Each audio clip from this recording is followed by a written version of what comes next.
Good evening, guys. Ken at Tortoise Capital Nightly Strategy Podcast for Friday night, August 18th, 2023. We'll start with the swing portfolio, 30-minute charts. Alcoa.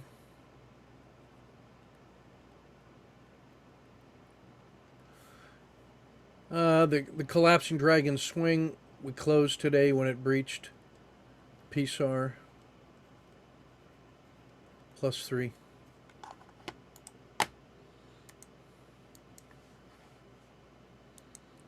AI, same trade, 3R.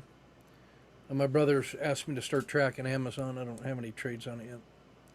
Although I would say there was probably an SSC available right there that if you were looking to get it initiated, this would probably be a reasonable effort to try to get to here and maybe here and here as intermediate targets on the way up. And then with a stop here as a hard stop, you would stop in reverse. Not unreasonable. Caterpillar, we covered the short for an R. Cliff covered the short for 2R. CVS, I feel like I could have started something today, but this was such a massive move, and today just kind of petered out. I want to see Monday what that does inside here. I want to see what Monday looks like. Like if this can hold and it breaks out above here, then that's a nice risk, and then up we go. And then it'll start trying to recover all of that. But there's really a good chance it fails again based on the earnings. So that one looks like one that you can afford to wait on and see what happens Monday. But a high price target for intraday on Monday. Closed dish yesterday. It just stabilized today. So that could be coming into a zero state. Devon Energy initiated the Kata 2. And it closed pretty well for +1 in hand. Still open. EA still open on the short. Emerging markets, no trade. Although I missed that morning hook. Big time. The slide in Ethereum continues. Getting burned. Mexico closed the short from the supported fall crossing for about 3R. Missed the stop in reverse. That's this little combination here in the last hour. That could set up something interesting. So if this goes, then I'd be looking to have my stop right about here and use that as the risk. And then the target would be the 5-day high, and that's where you get about 3R.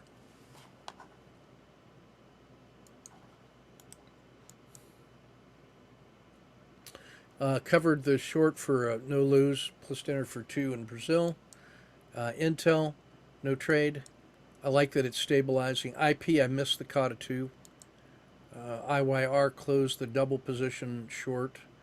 That was a very satisfying trade.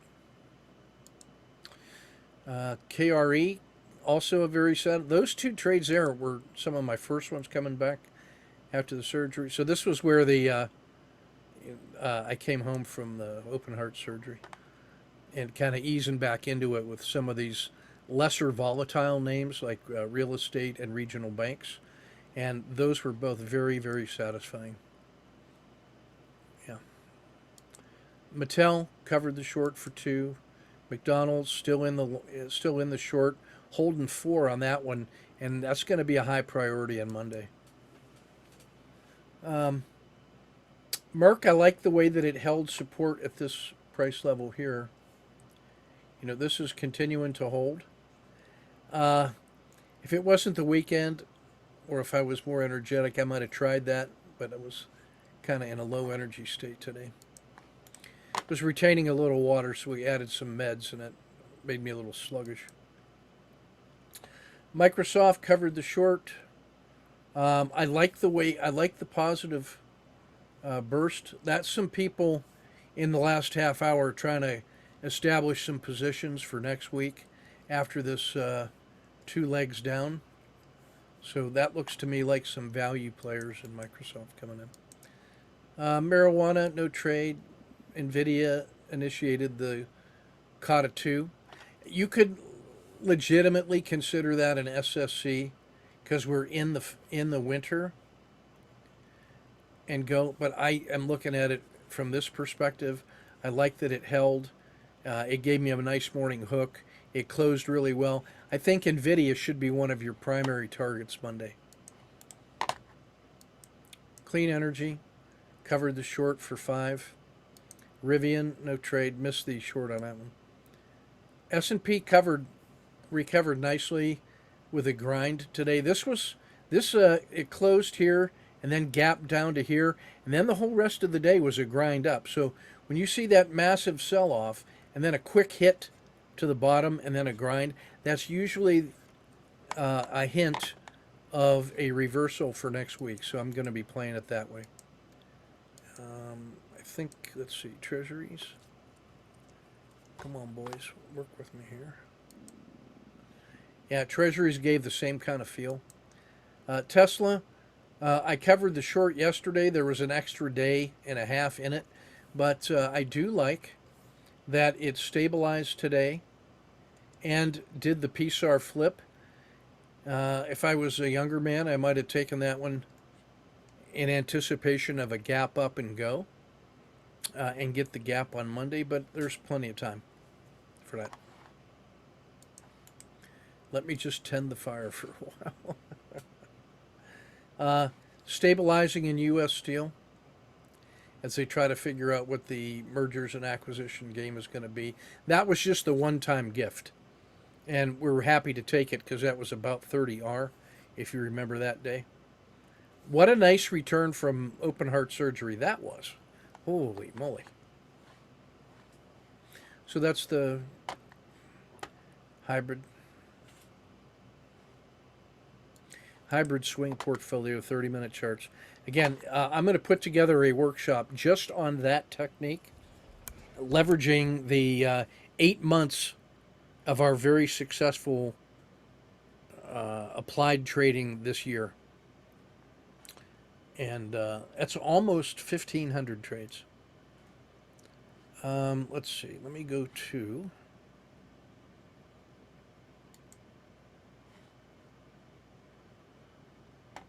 sniper trade of the day. So this one was Devon Energy. And because it's the sniper trade, it's on the 3-minute chart. God dang, I'm trying the new drawing tablet, and I'm still fumbling around with the calibration on it. Sorry. So Devon Energy, 3 minutes.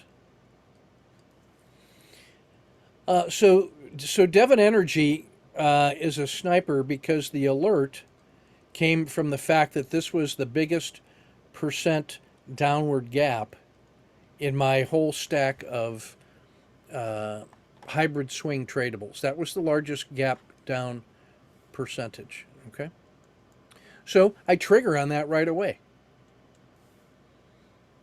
You know, if you were, if we think about yesterday's little process map,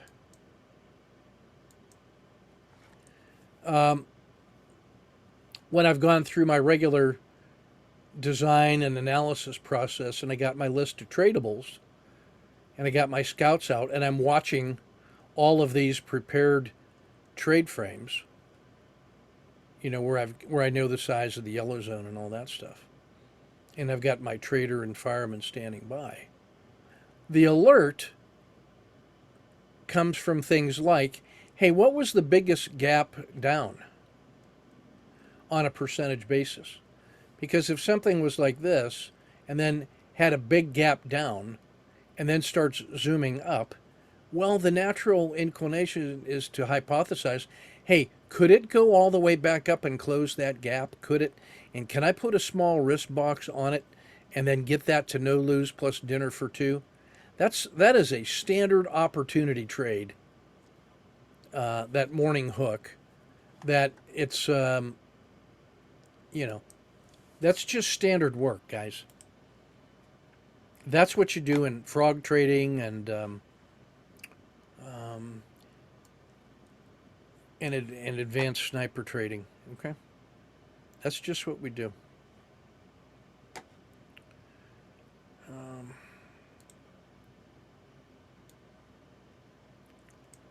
yeah. So meanwhile, where is that frame at? Oh, there it is.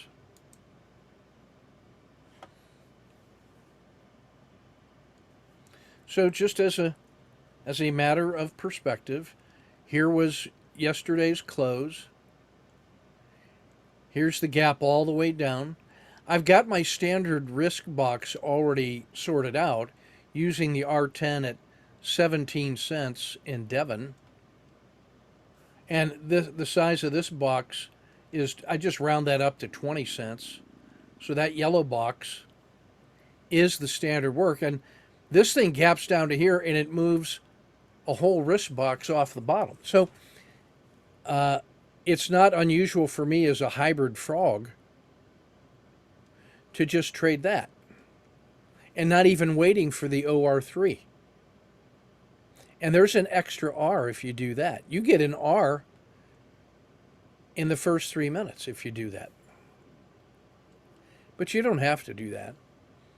And what I did was this: took the OR3 entry, took the standard risk box,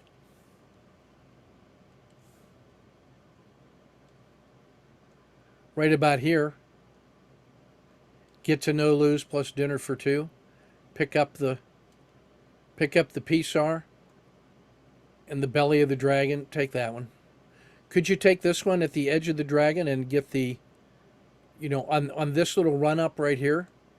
Could you accelerate your stop to here so that you take the dragon exit? You certainly could. So those are three very legitimate places for you to get approximate. If you take the PSAR, you get, I think, this one, to get exactly the same exit. The sniper gets it first, like you get your money back right here instead of waiting that long. But of course, on this one, you gave it a chance to go. It didn't. It started to fail. So you take that exit. And then it doesn't fail further. So what would we call that entry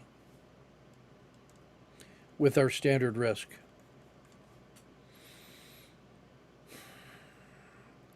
Caught a 2 all day.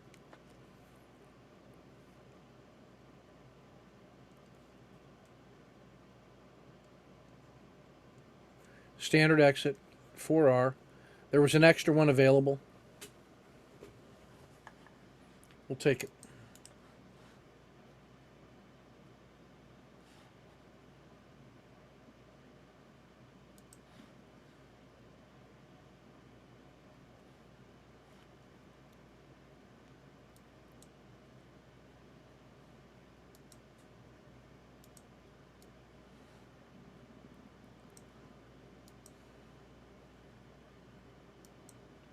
Let's take a look at the traders today.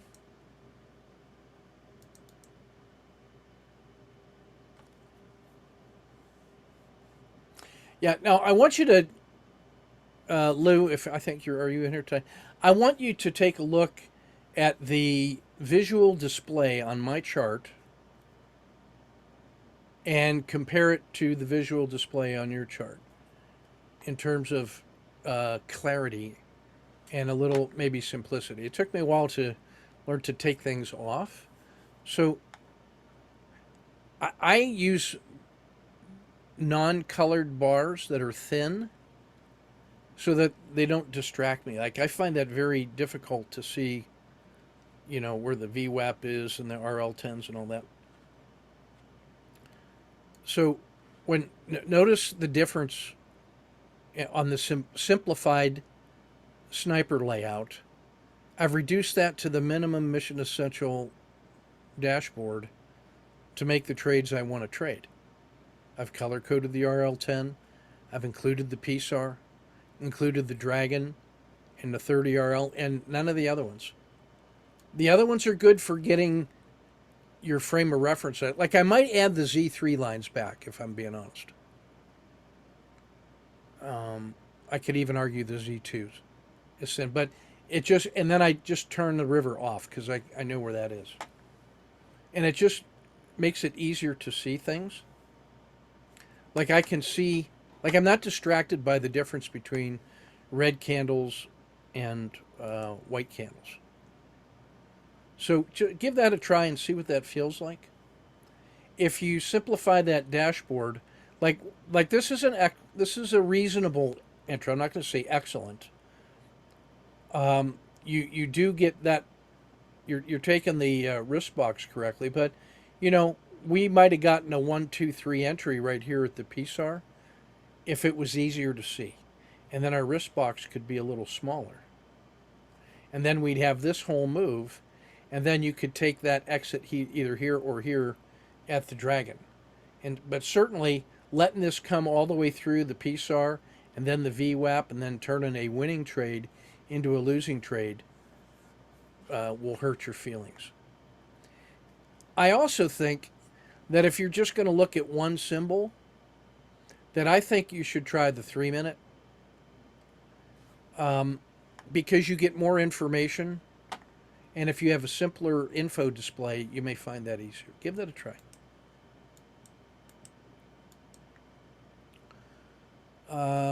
Lou, how nice is this? So forget everything I just said. Don't change a thing. You know what I mean? So perfectly orderly. Now, this is almost an owl entry because you got the RL30 rolling up and you have the PSAR flip and you hit the PSAR right on the flip. And then it gets reinforced when it crosses the VWAP and then it comes back and holds and then resumes.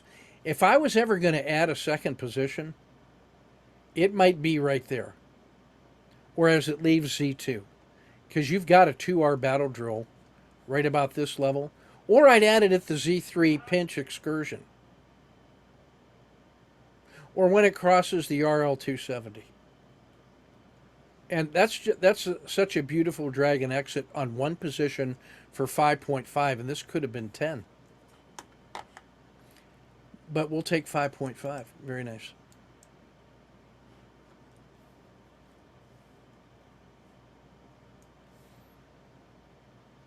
PSAR flip. Here's the open. I'm not sure why, Brian, you're making this right here, unless that was like the open or something.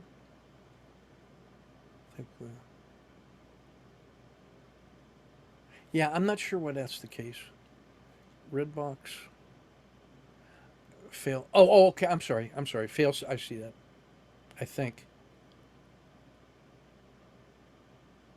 All right. Anyway, here's a nice Kata 2 entry. Gets out of it with a taste. Reasonable effort. You stayed out of the chop. That's what was available. Pound dollar. Lots of extra trading going on in here. These two probably. Yeah, that's adverse one bar move. Okay, good try. Probably a little gun shy there. We might have made that back. If you'd have just kept firing, you'd have gotten paid for sure. If you'd have just kept firing, would have been paid for sure. I know. I think it's because you're not trading at those times a day. Nothing wrong in there. I think this is Jose. Yeah. So the question was, instead of using the PSAR as a stop loss, can I use the bottom of the dragon skin or the spine of the dragon? Too close. It feels like you could, man, if I could have done that, then I could have had an even larger R capture. Noted. Do it 30 times and see how that goes. You know? Because if you had taken this as a Kata 2 re-entry, you'd have exited right there and lost. even though there was a move available in there. I think that's fine. You did a nice job, and you're catching it at the right time in the spring as it comes out of the Red River. Nothing wrong with that.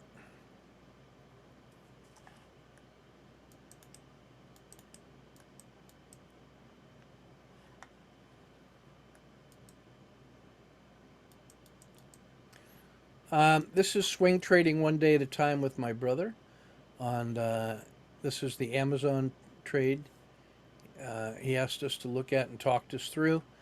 When the R10 rolled over, he hits it at the new low of the day to our battle drill. So he's holding about 1, 2, 3.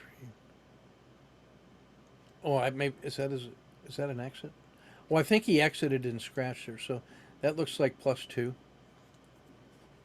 if I'm reading that correctly.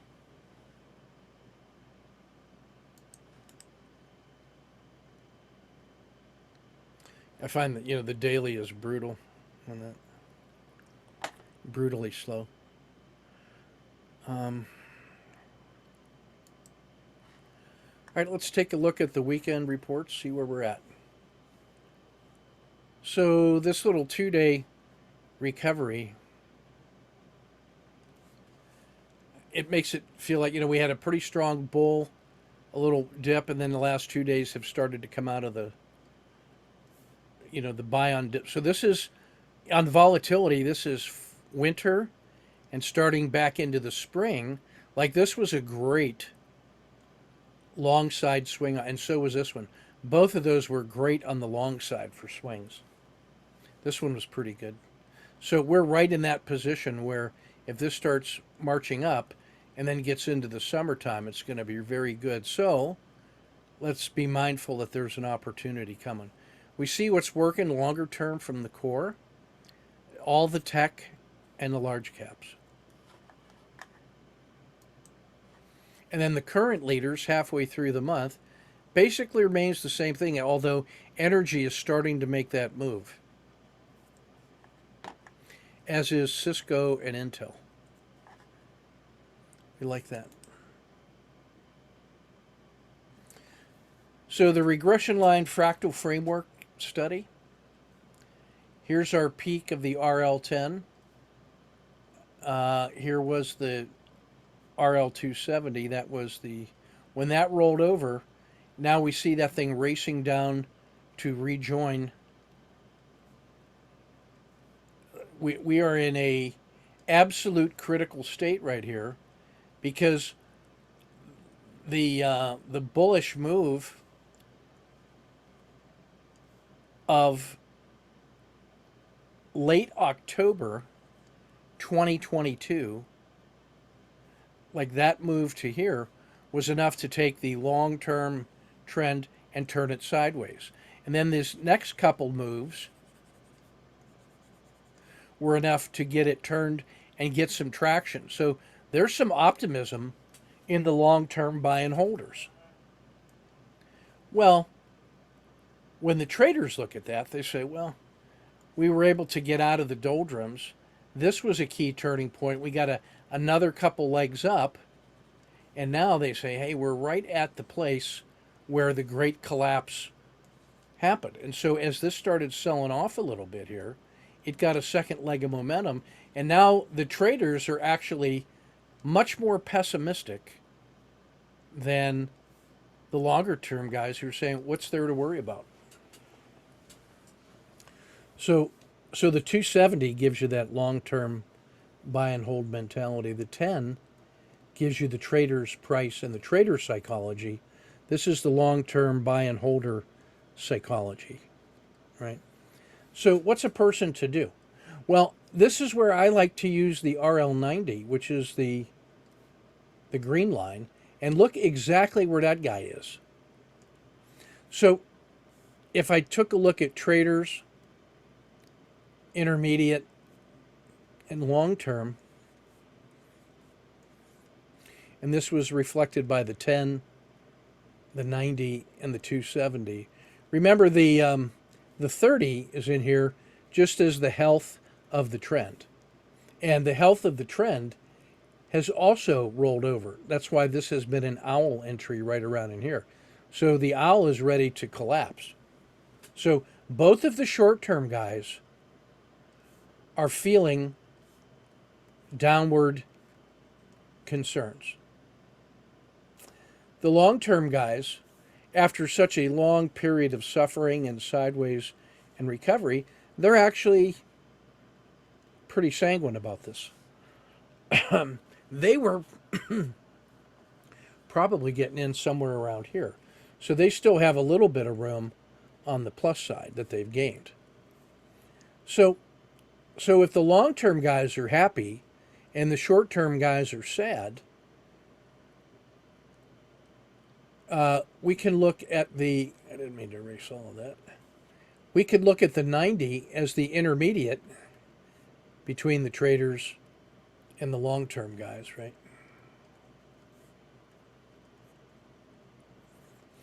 And we're going to notice how it actually did a bottoming process here on the green, and then here was that nice Kata 2 entry, and another one.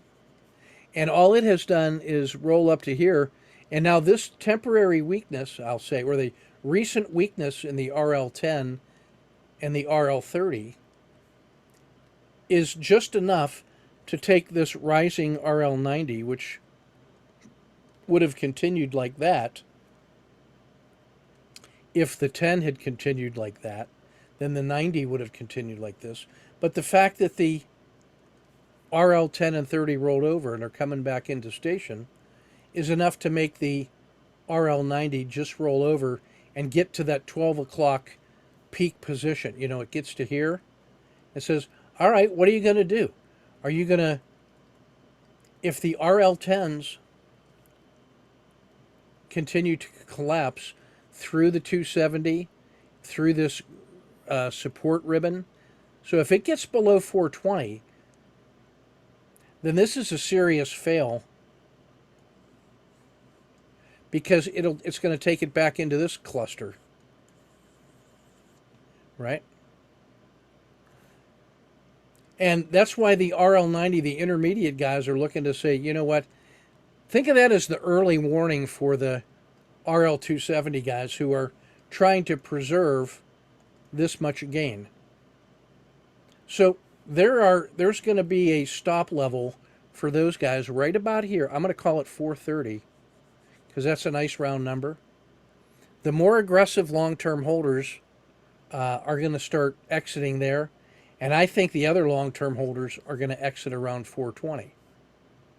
So that is the range in which next week we're going to see a test of resolve. So I'm going to call that a great big zero state.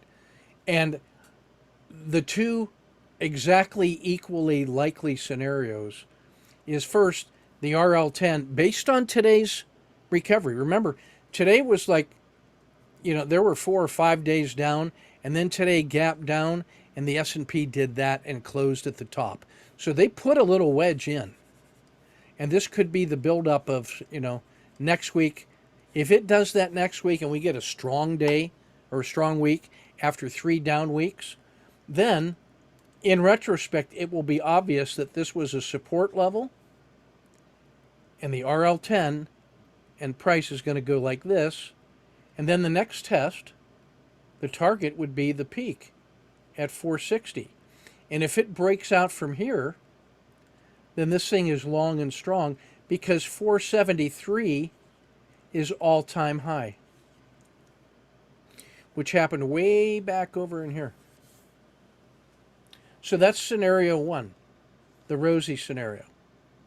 But if this thing doesn't hold, and if today was just a fake out, and then next week it starts collapsing a second leg down, well, then this RL10 is going to come through the test area, and you're going to see guys starting to bail until around 420, and then there will be a rout, and then that's going to come all the way back maybe to here, or to here and get get below the crucial level of 420.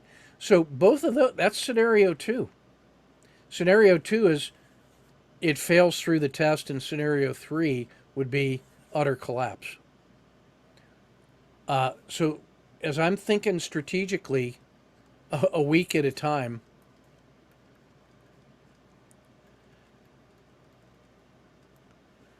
this was test 1 and recovery or reversal upward. That's scenario number 1.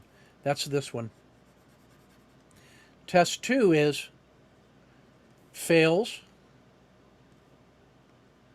at 435 and comes into this test zone but stays here and does not collapse below 420. So that's 2. So that's like another test. And that means next week there's a good chance to get paid in either direction. Because if that's the zero state today, there's an equally likely probability of strong moves in either direction. The catastrophic scenario is number 3. Catastrophe. And that is if 420 doesn't hold, then we get a collapse down to 400. And that could all happen next week, because that's only a 10% sell-off, and that could happen. Okay? So that's my read based on the RLFF. Now, notice how easy it is to construct that narrative when you take off all the extraneous stuff like price bars and you strictly look at the moving regression lines as price indicators and the 4 different demographics. The 150-day look back, you can see just how significant this little recent weakness has been, because it erased that entire third leg up, which felt so good. It's now back into this test. That's how important that price level was. Now we got 1 day of recovery, and it went into the weekend. But I think you can see if that fails, the next significant price levels down in here, 420. So that is in play in 1 week. And if that fails, it's going to come all the way back to here. Oops. All the way back to here. So if I look at the 150, this is scenario 1, recovering up the stack out of the critical state. Scenario 2 is down for a second test. And then if that fails, scenario 3, the catastrophic loss. If this thing breaks above 460, okay, call that scenario 4 catastrophic success. So normal gain, normal loss, catastrophic loss, catastrophic gain. Let me know if you found that helpful. A little scenario planning. Contingency planning.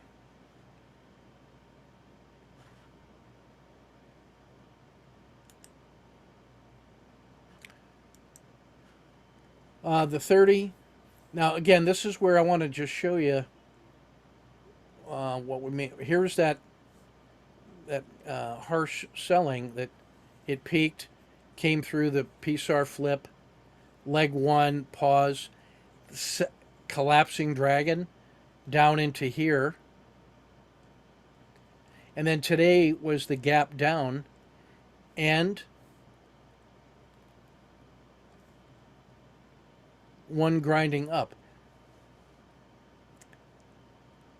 That is the sign of some optimists trying to play for some recoveries next week.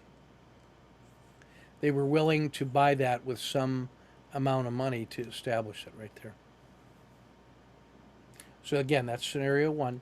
Scenario 2 is triggered if that fails. If that fails, look out below.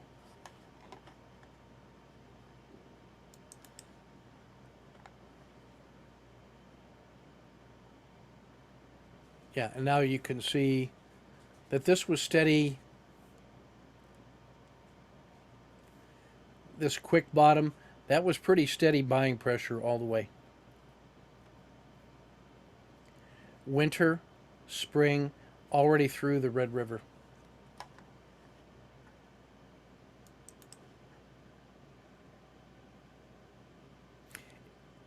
All right, quick look at the BMR portfolios. Yeah, everything lost money this week. Even the best of them, like the spiders, was down 2%.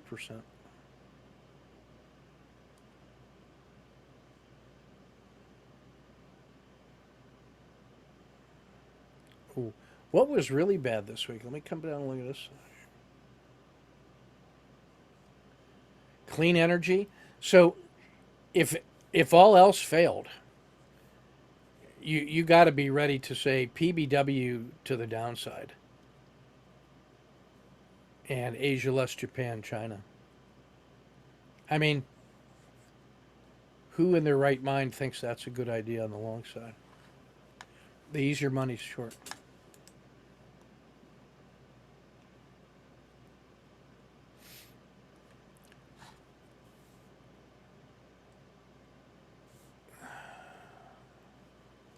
Cisco, Intel, old school tech, baby. Now, what makes Intel so interesting is it had residual strength and then has been murdered. Maybe all the Intel money rolled into Cisco because it's been pretty good. And then all the way down at the bottom, Merck just quietly trying to get it done. I'm going to go investigate Honeywell for my long term account because they're such a great company. You get a chance to buy them on a 10% sale. Nothing wrong with that.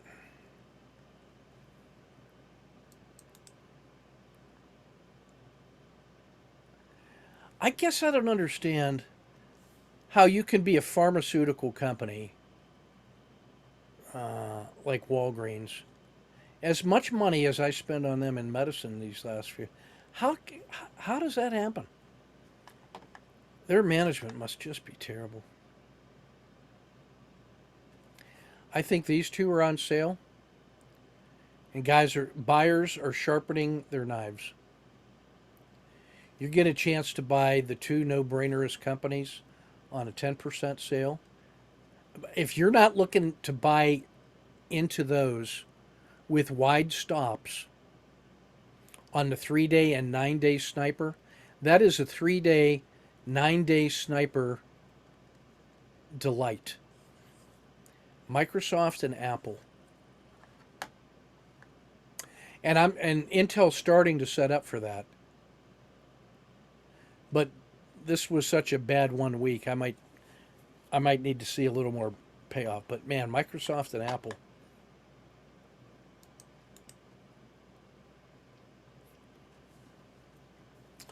I like looking at this one to see the. This one gives me the top 30 based on the blended percentages, which again is 70% times the 3 month and 30% times the 6 month gives us the blended performance, and that gives us our ranking. And then the color codes, green. Well, that should make that. I should make the green green, right? So, green, white,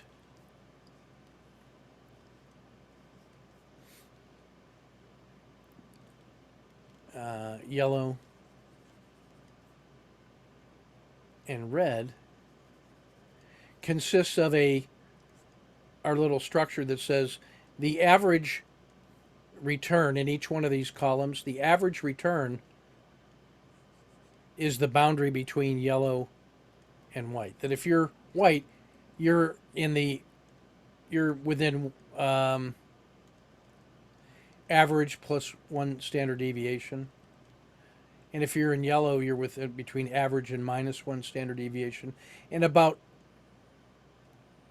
1/3 and 1/3 of the scores fit in those two categories.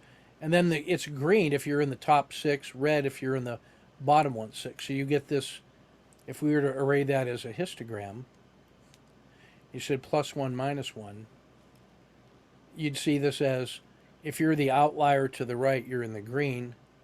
If you're the outlier to the left, you're in the red. If you're within plus or minus one standard deviation of the average, then you are in the white. Otherwise, if you're within one, you're in the yellow. So that gives you a rough sorting characteristic, right? So if I saw something like where is it? Semiconductors and home builders,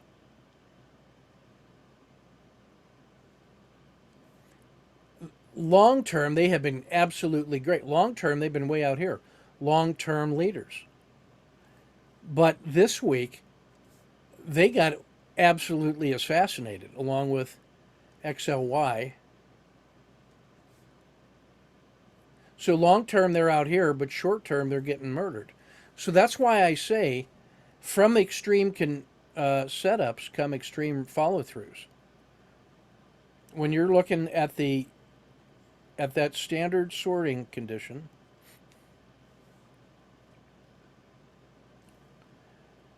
these guys that are in the green and the red are the ones that are postured already in a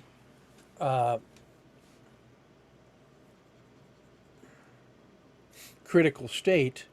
And what you can get from the green is a big sell-off like we just saw here, or you could see a big follow-through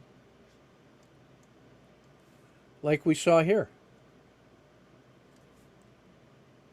And similarly, if you're situated in the red, you could very easily see another big continuation sell-off like these guys all did.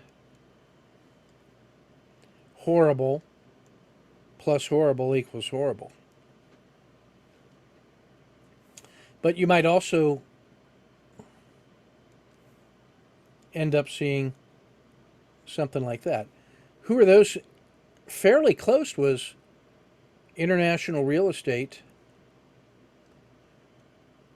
and treasuries, which on a relative basis weren't so bad.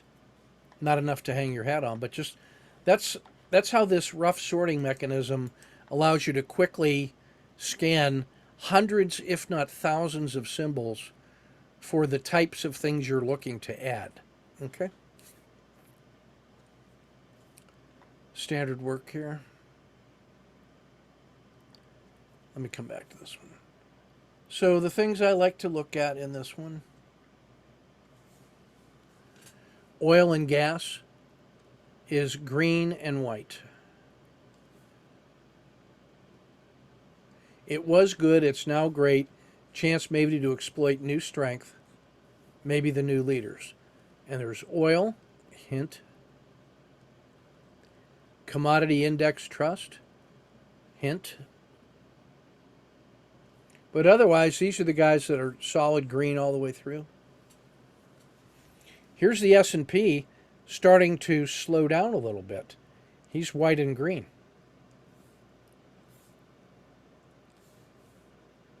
Was great, now just good. Preserve profits, watch for resumption. So that's what we mean by this idea of the S&P is pulled back to that critical state for this week ahead. It was great, but it's now pulled back to just above average, and it's in a compound critical state where it can go large in either direction. That's what this is telling you on the S&P.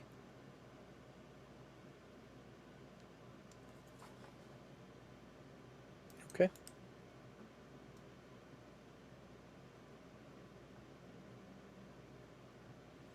Sniper trade, I think we talked about. Yeah, we talked about all these.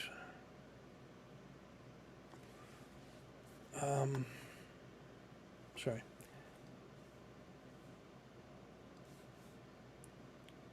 Weakness in 3M and McDonald's and Caterpillar, Travelers and Tesla. That's not helpful. Look how many things are significantly below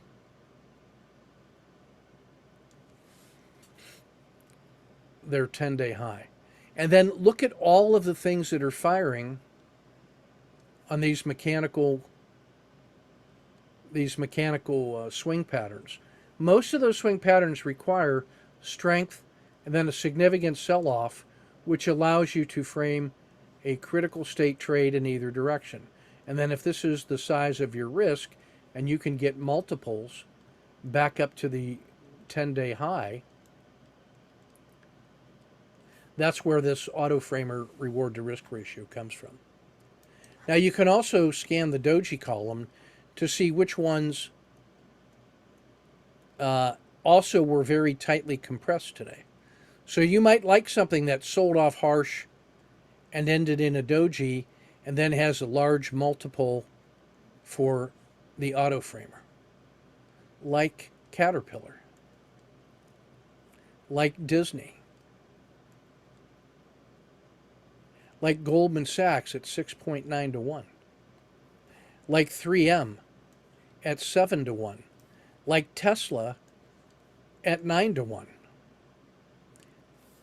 If you're not ready to trade Tesla next week, consider another line of work. Tesla is 9 to 1. It's the single biggest in the max pain range compression favorability. It's a doji.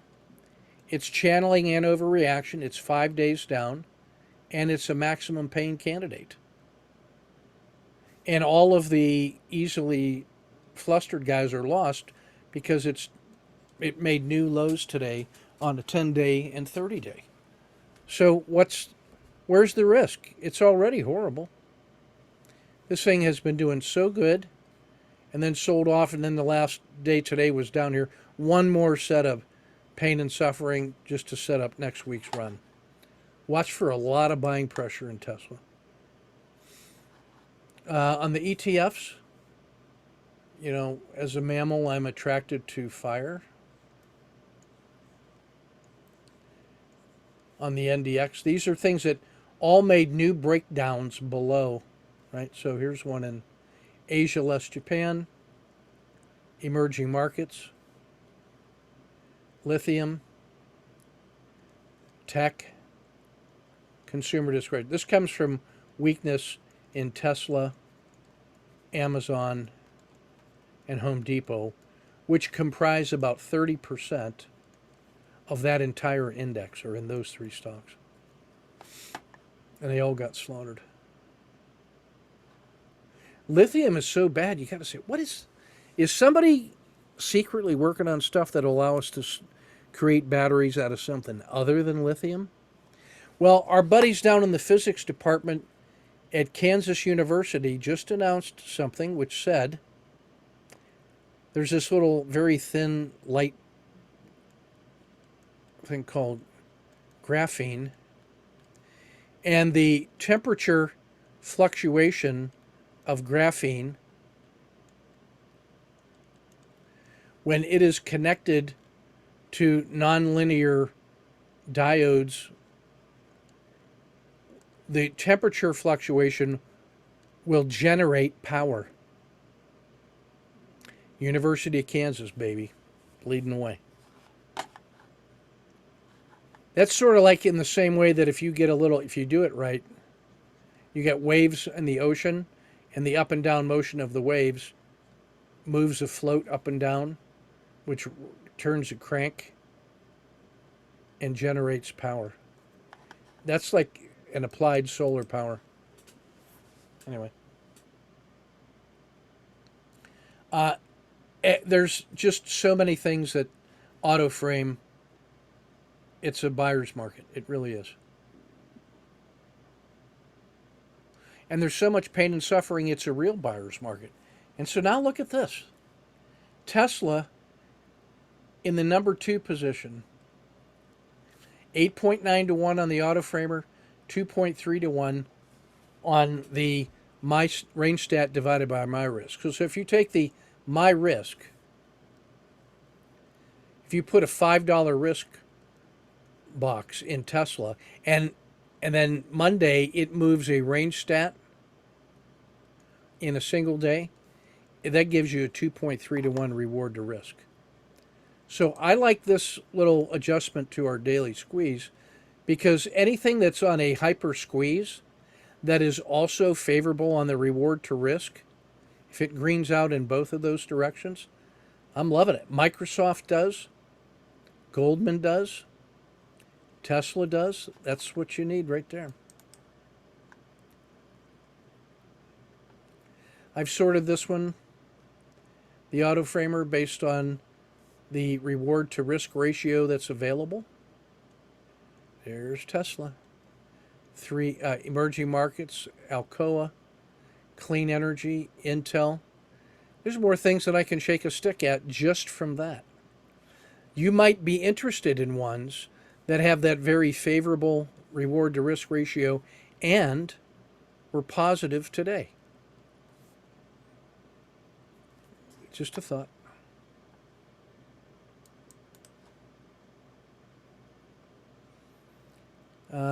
Haves and the have-nots, standard work, standard work.